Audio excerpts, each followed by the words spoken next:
ओम श्री शक्ति नमः। ओम श्री शक्ति नमः। ओम श्री शक्ति नमः। ओम श्री शक्ति नमः।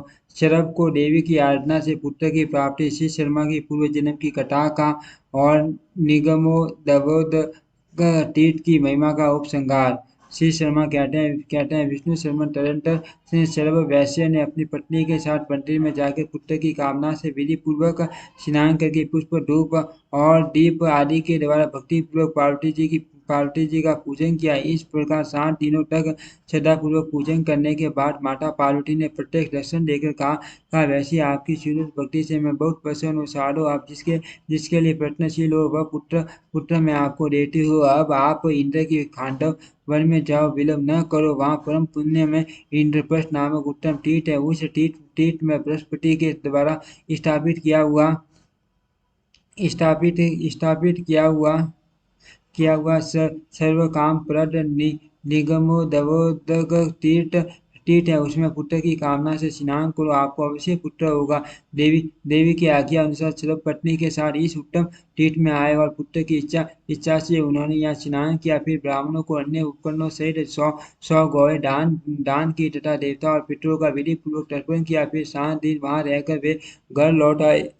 उसी उसी महीने में वैसे पत्नी को गर्भ रह गया। समय पर मेरा जन्म हुआ। मेरे योग्य होने पर एक दिन पिताजी ने संसार के विरक्त होकर मुझसे कहा कि घर संभालो। मैं विषय कामनाओं को छोड़कर श्री हरि की भक्ति, तीर्थ भ्रमण और सत्य संग की औषधि का पान करके संसार रूपी रोग का नाश करूंगा। इस प्रसंग में उन्होंने बार बार विषय शक्ति की निंदा और भगवत भक्ति की प्रशंसा की। मैंने श्री गंगा जी की प्रशंसा करते हुए पिताजी से प्रार्थना की कि अपने समीप ही श्री गंगा जी बैठी है, इन्हें छोड़कर आप अन्यत्र न जाइए। पिताजी मेरी बात मानकर घर पर ही रह गए। वे प्रतिदिन तीनों समय श्री गंगा जी में स्नान करते और पुराणों की कथा सुनते रहते। एक दिन उन्होंने इंद्रप्रस्थ तीर्थ की बड़ी महिमा सुनी और तब से वे यहाँ आकर मोक्ष कामना से निगमोदक तीर्थ का सेवन करने लगे। कुछ दिनों के बाद उन्हें भयंकर ज्वर हो आया। तब ये समाचार पाकर मैं भी यहाँ आ गया। मेरे आने के बाद तीर्थराज के जल में आधा शरीर रखे हुए पिताजी की मृत्यु हो गई। उसी समय स्वयं भगवान विष्णु यहाँ पधारे और पिताजी को श्री वैकुंठ धाम में ले गए। पिताजी को भगवान विष्णु का सारूप्य प्राप्त हुआ देखकर उनका अंतिम संस्कार करने के बाद मैं भी भगवान का चिंतन करता हुआ मोक्ष की कामना से यहीं रहने लगा। श्री शर्मा की यह बात सुनकर उसके पुत्र विष्णु शर्मा ने कहा, मान तीर्थ में निवास करने पर भी आपको फिर से जन्म क्यों लेना पड़ता है? मुक्ति कैसे नहीं हुई?